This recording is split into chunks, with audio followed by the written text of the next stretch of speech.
का पूजन व्रत कुंवारी कन्या कर सकती है, शादी होने के बाद भी नारी कर।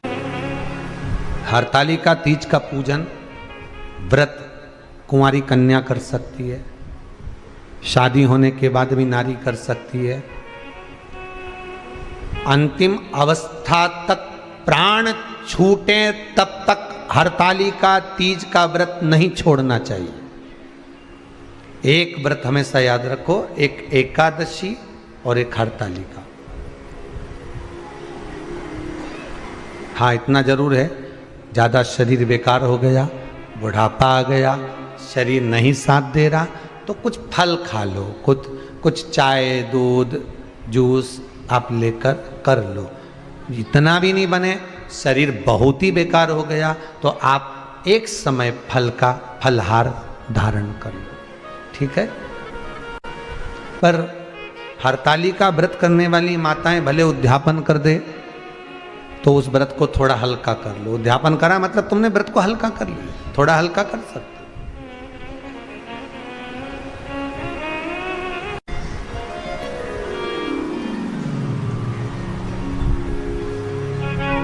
हरतालिका तीज का जो व्रत का उद्यापन करते हैं उसमें 5 चीज रखते हैं ना, 5 कपड़े स्त्री के, 5 कपड़े पुरुष के, 5 तरह का अनाज, 5 तरह का फलहार, 5 तरह का फल।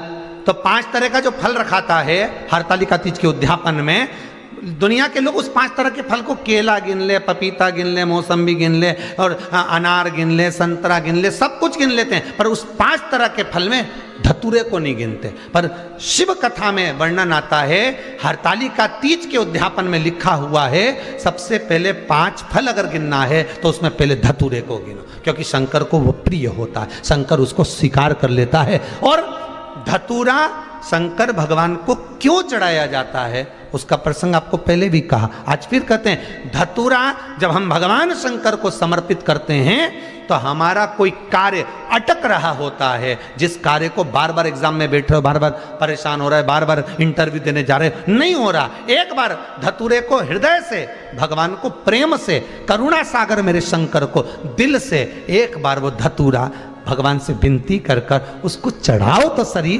भगवान तुम्हारा कार्य सफल कर देगा। पर दिल से चढ़ाना, हृदय। हरतालिका तीज की पूजन करने वाले को चाहिए कि बालू का, मिट्टी का शिवलिंग बनाना चाहिए। फुलेरा जो बनाया गया है ऊपर शंकर जी के ऊपर लटकाने के लिए, टांगने के लिए, उसके नीचे शिव पार्वती गणेश जी की सुंदर बालू की मूर्ति बना लेना चाहिए, पार्थिव लिंग का निर्माण कर लेना चाहिए। शिव की आराधना करना चाहिए।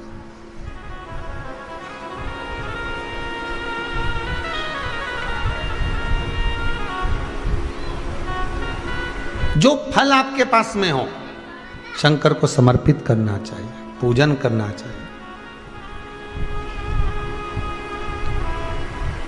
आराधना करो।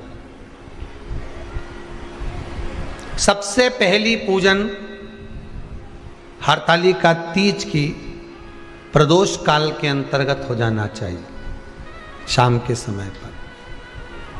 प्रयास करा करो प्रदोष काल के समय पर पहली पूजन हो जाए तो ज़्यादा अच्छा। पर लोगों की आदत रहती है कि 8 बजे तक, 8:30 बजे तक, 9 बजे तक पहली पूजन करें, फिर दूसरी आराम से, फिर तीसरी, फिर आराम से, फिर चौथी। तो ऐसा सब अपने अपने हिसाब से। पर शास्त्र रीति कहती है कि प्रदोष का जो समय होता है, प्रदोष काल जो होता है, शाम का जो समय होता है, उस समय पर हरतालिका तीज की पहली पूजन हो, जिससे आपका स्मरण चित्त शंकर भगवान में उस घड़ी, उस पल, उस क्षण में आप शिव के हो जाएं और शंकर आपका हो जाए। हाँ, अगर किसी के आने में देरी हो,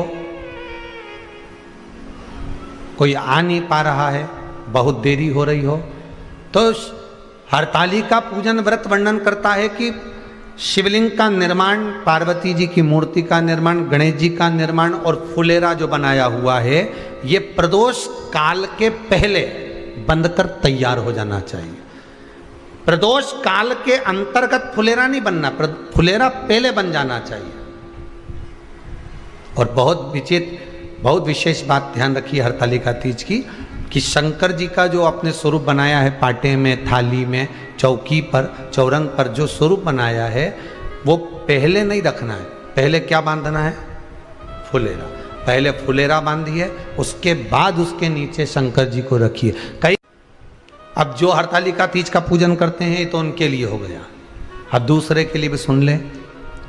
जो नारी हरतालिका तीज का पूजन नहीं करती, व्रत नहीं करती, साधना नहीं करती, उसके लिए भी कहा गया कि आप अगर ये व्रत नहीं करते हो तो एक कार्य जरूर करना, कहीं पर फुलेरा बंधा हो, हरतालिका की पूजन हो रही हो, 5 मिनट 10 मिनट निकालकर अपने आसपास के किसी पौधे में से पत्तियां लेकर या पुष्प लेकर, 5 वृक्ष की पत्ती या 5 वृक्ष के पुष्प लेकर शंकर भगवान को जब पूजन हो रही हो, 5 मिनट माताएं जब पूजन कर रही हों, तब आप भी उस पुष्प को, उस पत्तियों को शंकर को समर्पित कर सकते हो। ये नहीं चढ़ा सकते तो 5 फल, फल नहीं चढ़ा सकते तो 5 कुछ भी पुष्प आदि का आप शिव को समर्पित कर दो। और क्यों चढ़ाया जाता है, किस लिए चढ़ाना चाहिए?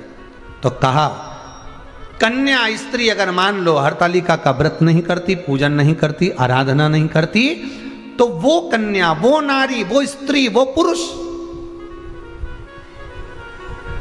कार्य तो बहुत करेगा, दुकान भी 4 चलाएगा, व्यापार भी बढ़ाएगा, पर संपदा को जोड़ नहीं पाएगा। 1 रुपये कमाएगा, 1.25 रुपये खर्च वाला काम चलेगा। हस्त नक्षत्र में जो तृतीया पड़ती है, हस्त नक्षत्र के अंतर्गत जो तृतीया का महत्व कहा गया है, वो संपदा को बढ़ाती है, मनोकामना को पूर्ण करती है। इस नक्षत्र के अंतर्गत जो तृतीया आती है वो मनोकामना को पूर्ण कर कर चली जाती है। इसलिए शिव की आराधना के लिए प्रथम माने। हस्त नक्षत्र में किया गया दान, हस्त नक्षत्र के अंतर्गत तृतीया के दिन किया गया पुण्य, हस्त नक्षत्र में तृतीया के दिन किया गया श्रृंगार, हस्त नक्षत्र में तृतीया के दिन करा गया अपना सुंदर सिंदूरा, भगवान का आनंद, 5 तरह के वस्त्र, 5 तरह के स्त्री के वस्त्र, पुरुष के वस्त्र, 5 तरह का फल, 5 तरह का अनाज, ब्राह्मण को बुलाकर ब्राह्मणी के साथ आप या तो ब्राह्मण से उद्यापन करवाएं या फिर आप स्वयं भी करते हैं तो शिव को समर्पित करके ब्राह्मण और ब्राह्मणी को भोजन कराकर वो भाग प्रदान करें। यही हरतालिका तीज के उद्यापन का वर्णन आता है। सुंदर भाव से हरतालिका माता आप सभी की मनोकामना पूर्ण करे। हर हर महादेव। दोस्तों